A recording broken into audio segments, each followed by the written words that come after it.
Nous revenons sur les pas de cette enquête policière et nos découvertes pourraient aider à connaître les déplacements de cet inconnu et son état de santé. Des pistes de plus pour enfin l'identifier, grâce à votre collaboration peut-être.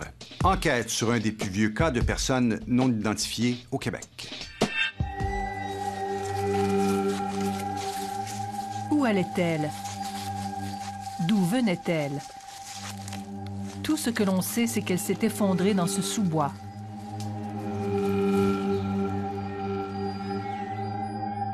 Son squelette s'est retrouvé à la morgue quelques années plus tard.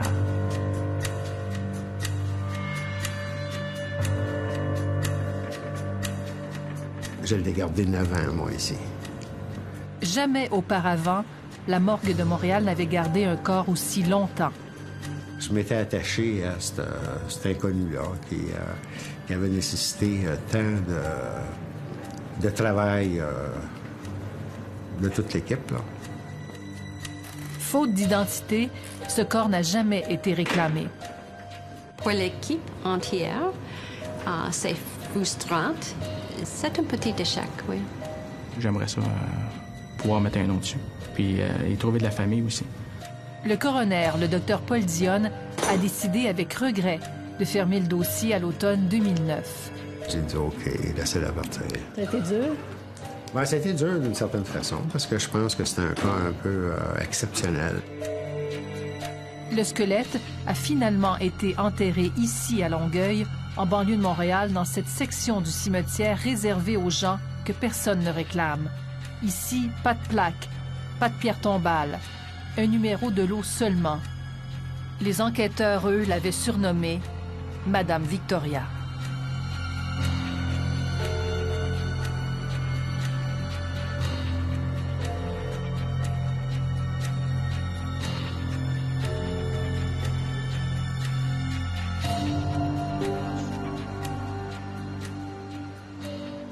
Donc, c'est ici que vous avez reçu l'appel, là? Oui, c'est l'appel initial, puisqu'on avait trouvé un crâne. Ce cas unique a piqué notre curiosité. À notre demande, la police décide de rouvrir le dossier de Madame Victoria. Si on l'a appelé ainsi, c'est parce que son squelette a été retrouvé sur le terrain de l'hôpital Royal Victoria à Montréal, à 2 pas du centre-ville. Ce qui, à première vue, pouvait sembler une affaire facile à régler, s'est transformé en une énigme complexe. Le 13 juin 2001, dans le stationnement numéro 3 du Royal Victoria, une infirmière trouve un crâne derrière sa voiture. L'hôpital alerte immédiatement les policiers. Les policiers, quand ils ont vu que c'était un crâne, ont tout de suite figuré que sûrement que le corps est en haut. OK. Ils ont monté, puis c'est là qu'ils l'ont trouvé en haut, couché par terre, là, mais en état de décomposition. Ouais, c'est en fait avancé, plus momifié, comme on dit. Fait qu'on peut voir ici la pente, fait, ce qui est normal de croire que avec le temps, ça s'est détaché, et puis ça a roulé jusqu'en bas. L'état du squelette, les couches de feuilles qui le recouvrent, font dire aux enquêteurs que la mort remonte à 2 ans, soit à 1999. Et à la hauteur qu'on voit ici, c'est sûr qu'on regarde, si on stationne le véhicule et puis on sort, bien, on peut comprendre pourquoi que les gens l'ont pas vu. C'est pas un sentier pas une de place, randonnée ou comme de on va marche? voir, il n'y a pas de Non. montée ici, il n'y a pas de sentier, rien d'herbe défraîchie pour pouvoir dire que c'est un passage. Mais ce qui surprend davantage les policiers, ce sont les vêtements que porte le squelette. Une chemise et un pantalon d'hôpital. J'aurais besoin de la boîte pour le dossier de Mme Victoria. OK. Ici, on aurait les vêtements. Comme on peut dire, de jaquette d'hôpital. C'est qu'il y a de la terre aussi dessus. Mais c'est des vêtements qui sont souillés aussi par, disons, toute la décomposition du corps. Oui, il y a du papier. Ouais, c'est comme du papier. Il y a de la terre, tout ça à l'intérieur. Ici, il y en a un autre aussi. Une chemise et un pantalon associés habituellement au personnel médical. Il trouve également sur les lieux une paire d'espadrilles pour hommes de marque Aérocourt, un soulier bon marché qui n'existe plus aujourd'hui.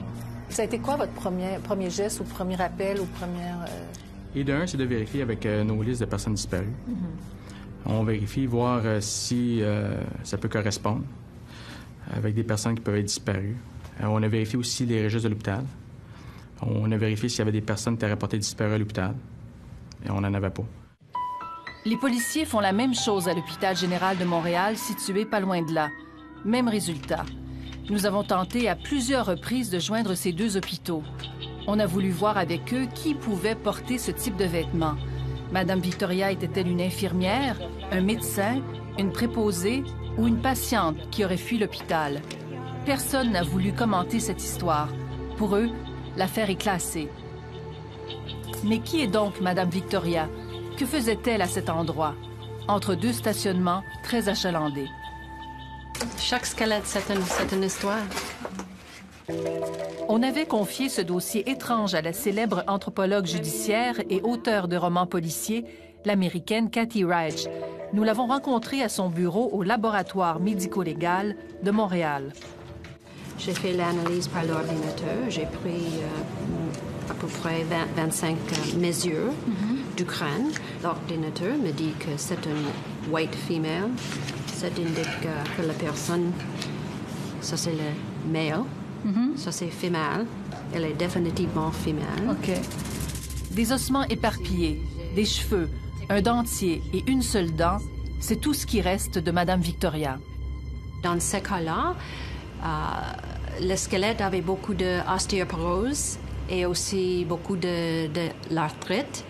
J'ai vu beaucoup des indicatrices de l'âge avancé. La femme de race blanche aurait plus ou moins 60 ans. Son squelette ne porte aucune marque de violence. Pas de traces de sang. My specialty is the bones. Ma spécialité, c'est les os. Ce que je regarde, ce sont les détails.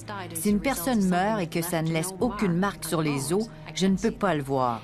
Par exemple, si quelqu'un meurt empoisonné, poignardé ou par suffocation, s'il n'y a pas de marque sur le squelette, je ne peux rien voir. Le sergent détective Gilles Raté, lui, écarte la thèse de l'homicide. Le squelette a été découvert près du stationnement numéro 3, qui est situé entre le pavillon principal du Royal Victoria et le Allen Memorial, l'aile psychiatrique. On regarde plus le côté que la madame avait été à l'hôpital. Et puis en crise, et puis qu'elle est repartie. Et qu'il y a eu un malaise. Que s'est effondré dans la montagne et puis par la suite elle est décédée. Le docteur Paul Dionne conclut dans son rapport que la mort est indéterminée. Pour lui, Madame Victoria ne peut être une patiente. On n'a retrouvé aucun bracelet d'hôpital sur les lieux. Qu'est-ce que quelqu'un fait avec un haut puis des pantalons de type salle d'opération, là?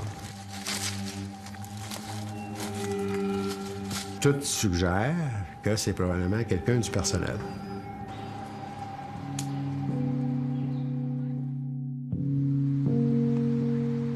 Comme les recherches ne menaient nulle part, les enquêteurs ont décidé de faire appel à l'artiste judiciaire de réputation internationale, Michel Fournier. Nous sommes allés le rencontrer au quartier général de la GRC à Fredericton.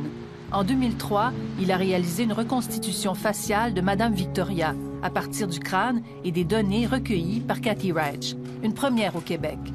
Madame Victoria allait enfin avoir un visage.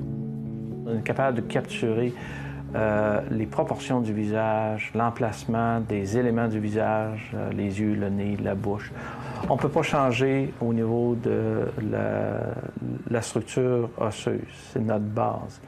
Pour demander de l'aide, pour identifier cette personne-là, on essaie de garder l'expression la plus neutre possible. Quand je suis impliqué dans un dossier, c'est que tous les autres moyens traditionnels de résoudre l'énigme, d'identifier cette personne-là, ont échoué. Voici à quoi pourrait ressembler Madame Victoria. C'est lors d'une conférence de presse à Montréal en 2003 que son visage est dévoilé au public. C'est presque impossible de capturer la ressemblance d'une personne humaine. Ce qu'on essaye de faire ici aujourd'hui, c'est tout simplement de donner une ressemblance à la victime, pour que quelqu'un, à quelque part, dans le public, soit capable de dire « Oui, cette personne-ci ressemble à quelqu'un que ça fait 2 ans ou 3 ans que je n'ai pas vu. » Cette affiche circule dans plusieurs hôpitaux de Montréal.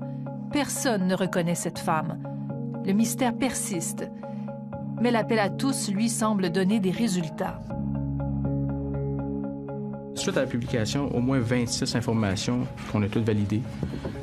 C'est quoi, des gens qui disaient « je pense que je la connais » ou... Oui, je pense que je la connais. Je l'ai déjà vue quelque part. Restait dans ce coin-là, me semble. Puis on faisait des vérifications. Il y a une personne disparue du coin. Puis c'est où ces coins-là? J'ai eu une information à Châteauguay. J'ai eu des informations un peu partout. Mais c'est des gens qui disaient, comme Kamouraska, qui disaient « ma mère peut-être qu'elle reste ici dans le coin. Ça fait des années que je ne l'ai pas vue. » C'est là que je me suis rendu compte qu'il y a bien du monde qui ressemble à bien du monde. Le crâne de Mme Victoria a permis une reconstitution assez fidèle des proportions du visage. Mais de quelle couleur étaient réellement ses yeux? Bruns? Bleus? Comment étaient ses lèvres? Minces? Charnues? Plusieurs personnes croient la reconnaître, mais une piste s'avère plus sérieuse que les autres. Après la pause, la piste de Kamouraska. Priscilla Michaud avait 14 ans lorsque sa mère est disparue. J'ai su les derniers elle est restée dans une famille d'accueil chez Mme Moreau à Sainte-Hélène. Après ça, là, j'ai su qu'elle était beaucoup dépressive.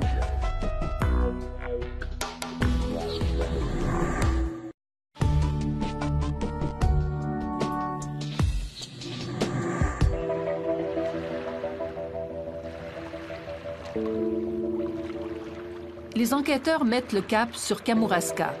2 enfants croient avoir reconnu leur mère, Laurette Ouellette, disparue en 1993, à l'âge de 47 ans. Nous nous sommes rendus dans la région de Kamouraska. Alors, Priscilla, j'aimerais ça que vous nous parliez de votre mère, Laurette Ouellette. Okay. Comment elle était physiquement? Ben, elle était brune de nature. Elle était blonde, assez teint en blond les dernières années qu'elle nous a... qu'elle avait une paquet à parte. Après ça, elle mesurait 4 pieds 11. Elle était pas grande. Elle était comme assez, plus grosse que moi aussi. Elle était quand même assez grossette. Elle avait les cheveux longs? Oui, les cheveux longs comme ici, là, à peu près. Est-ce qu'elle avait les cheveux frisés? Pas beaucoup. Pas beaucoup, un petit peu, là. Ondulés ou... Ouais, c'est ça. Priscilla Michaud avait 14 ans lorsque sa mère est disparue. Qu'est-ce que vous savez de votre mère, les derniers temps, là? Ben, moi, j'ai su les derniers... Elle est restée dans une famille d'accueil chez Mme Moreau à Sainte-Hélène. Après ça, là, j'ai su qu'elle était beaucoup dépressive parce qu'elle avait beaucoup de misère à nous garder parce qu'on a été placés, comme on dit, dans les foyers d'accueil. Assez jeune, merci.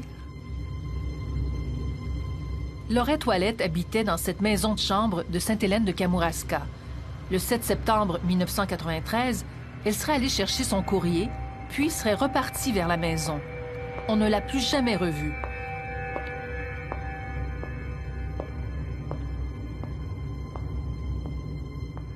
Madame Moreau, sa logeuse, l'avait déjà entendu parler de la possibilité qu'elle disparaisse un jour.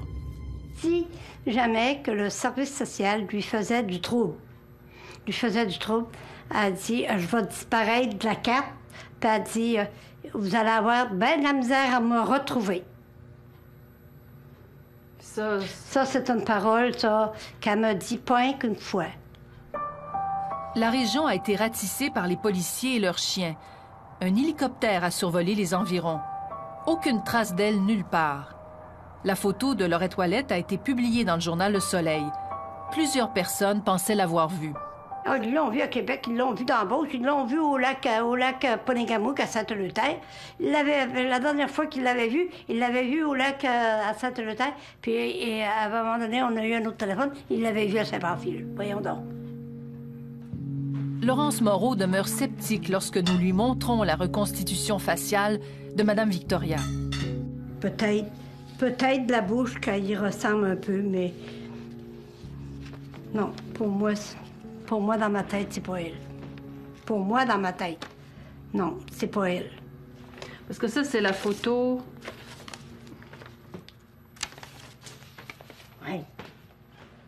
Oui, ça, c'est elle. Ça, c'est elle, ça. Vous êtes convaincu que Mme Victoria, qu'on a retrouvée à Montréal, c'est votre mère? Non, je suis convaincue. Parce que le portrait robot est trop frappant que ça ne ressemble pas. Le visage, les cheveux, c'est impossible. Que ça soit pas elle. Que ça soit pas elle. La ressemblance est tellement frappante entre Mme Victoria et Laurette Ouellette que les enquêteurs demandent que des tests d'ADN soient effectués sur le frère et la sœur aînée de Priscilla. Les résultats sont négatifs. Malgré ça, vous croyez encore que c'est votre mère? Oh oui, oui, oh oui. Mais, malgré que des tests d'ADN qui sont supposément fiables disent le contraire. Parce que moi, je veux des preuves que c'est pas elle. Les policiers n'ont jamais jugé bon de lui faire passer un test d'ADN et ils ont vite abandonné la piste de Kamouraska. Les dossiers de Mme Victoria et de Lorette Ouellette sont plus ou moins tombés dans l'oubli. Je pense que ça va m'emmener jusqu'à le restant de mes jours. Tant qu'ils ne diront pas c'est elle. Ça va m'emporter. Mais une nouvelle technologie pourrait changer les choses. Notre équipe d'enquête découvre qu'à l'Université d'Ottawa, des chercheurs travaillent actuellement sur la mémoire des cheveux. Les cheveux renferment beaucoup d'informations sur l'eau que l'on boit, sur ce qu'on mange, sur les lieux que l'on a fréquentés. La clé de l'énigme pourrait donc résider dans la chevelure de Mme Victoria. Donc c'est peut-être la dernière chance de savoir qui elle est? C'est potentiellement la dernière chance de savoir qui elle est, oui. Ben, j'ai pas de problème, là. D'accord? On va collaborer à ça. Toujours à notre demande, le coroner Dionne accepte d'ouvrir les archives du laboratoire médico-légal de Montréal et de céder des mèches de cheveux de Mme Victoria aux chercheurs d'Ottawa. Heureusement, plusieurs mèches ont été conservées durant ces années. Les cheveux sont ondulés, les séparer est une tâche très minutieuse qui demande beaucoup de patience. Seront-ils trop endommagés pour les chercheurs? Nous nous rendons au laboratoire d'Ottawa pour vérifier si les cheveux peuvent être analysés. À première vue, il semble que oui. On nous a dit que les cheveux étaient assez longs, ce qui veut dire qu'on peut reculer assez loin dans le temps. C'est environ, on recule environ 1 mois par centimètre. Alors, le cheveu, d'après l'indication du coroner, est environ 52 cm de long, ce qui veut dire que nous pouvons reculer presque 4 années en arrière. Les cheveux pourraient donc permettre de déterminer où Mme Victoria a passé les 4 dernières années de sa vie. Les chercheurs sont en train de mettre sur pied une banque de données sur l'eau de consommation qui varie d'une ville à l'autre. Les éléments d'hydrogène contenus dans l'eau de consommation se fixent aux cheveux. Ils permettent de savoir quelle eau nous avons bu, de quelle région provient-elle. La diète est aussi inscrite dans les cheveux.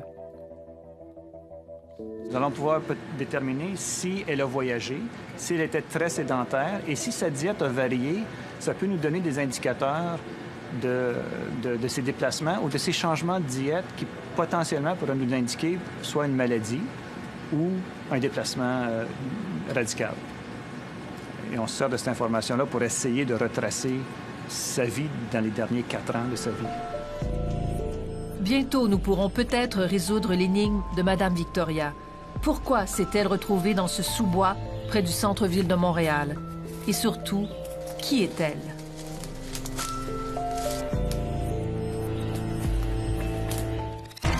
Après la pause, l'analyse des cheveux et un nouveau test d'ADN permettront-ils de résoudre l'énigme de Mme Victoria? Elle est restée à des endroits, au moins 7 endroits différents, pendant qu'elle se déplaçait du nord vers le sud. C'est plutôt quelque chose de physique qui est arrivé avec cette personne à la fin, là, quelque chose d'assez dramatique.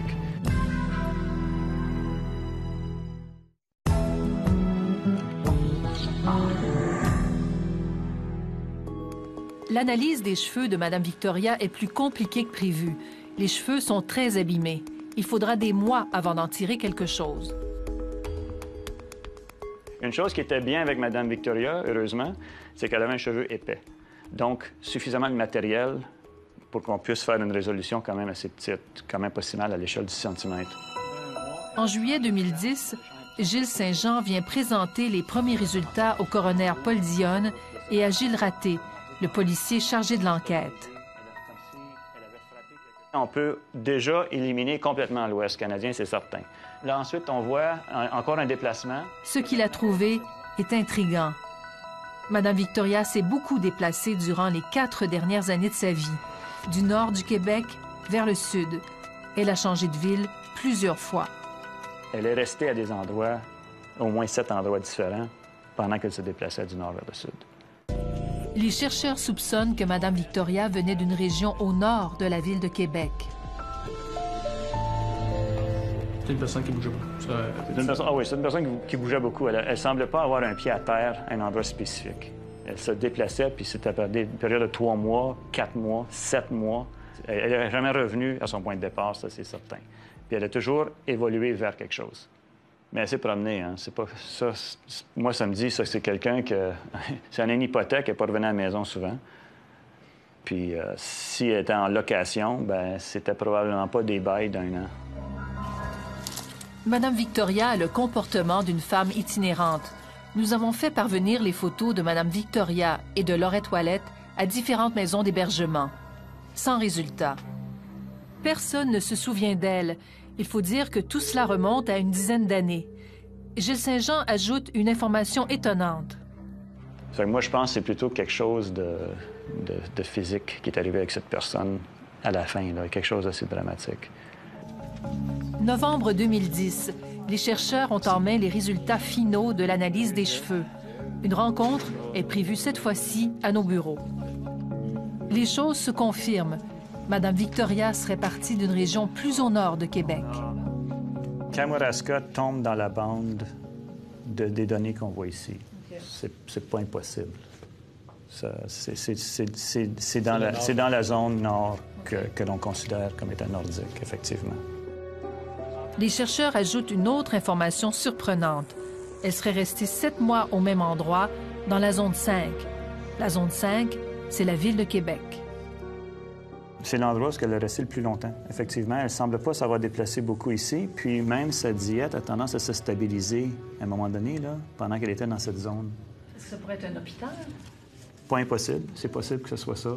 Mais une fois qu'elle a quitté la région ici, on voit là, qu'il y a quelque chose qui est encore en train d'arriver, qui est radical. Si c'est quelqu'un qui est malade puis qui ne veut pas aller à l'hôpital, ben ça va être la même chose qui va se présenter. La personne perd beaucoup de poids. Personnellement, je vois ça comme étant quelqu'un qui a un problème médical. Ces dernières informations permettent de dire que Mme Victoria serait une patiente. Pourtant, à l'époque, les hôpitaux avaient vérifié leur dossier et aucun patient ne manquait à l'appel.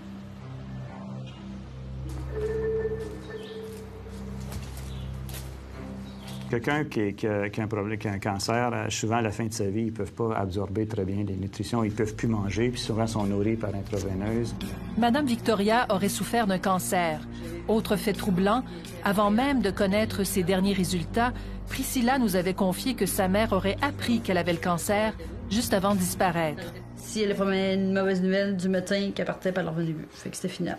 Oh, mais là, est-ce qu'elle a su que c'était le cancer? Oui, elle a su que c'était un cancer. La vessie.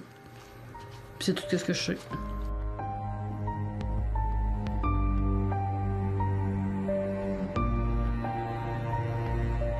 Je regarde le portrait robot. La personne dans le portrait robot a l'air en santé. Si cette personne-là avait perdu beaucoup de poids rapidement, ce qui est potentiellement ce qui est arrivé ici, ce qui est possible, avoir eu cette information-là, possiblement que le portrait robot aurait pu être fait de deux façons. De façon malade et en santé. Et en santé, c'est ça. Bon, ça vaudrait peut-être la peine d'essayer de voir si on peut le faire techniquement. Je vais entrer en contact avec M. Fournier. Pour nous aider à relancer l'enquête, Michel Fournier accepte de retravailler le visage de Mme Victoria. Ses yeux ont vraiment changé. Là. Ils sont beaucoup moins allumés. J'ai changé son expression du visage, son cou. Je vais vraiment l'amincir de beaucoup au niveau des joues, menton, bas du visage. Devant tant de similitudes entre Mme Victoria et Laurette Ouellette, nous proposons à Priscilla de passer elle aussi un test d'ADN dans un laboratoire privé. Elle accepte. Oui, j'appelle pour avoir les résultats du test d'ADN. C'est pas l'enfant de la mère. Donc, vous en êtes venu à cette conclusion-là, là? Ouais, c'est pas la mère. Maintenant, plus de doute possible. Laurette Ouellette n'est pas Mme Victoria. La police compte à nouveau sur le public pour identifier cette femme dans la soixantaine qui aurait séjourné dans la ville de Québec et à Montréal vers la fin des années 1990. Nous diffusons pour la première fois le visage d'une Mme Victoria malade et fatiguée. Est-ce que ce visage vous dit quelque chose?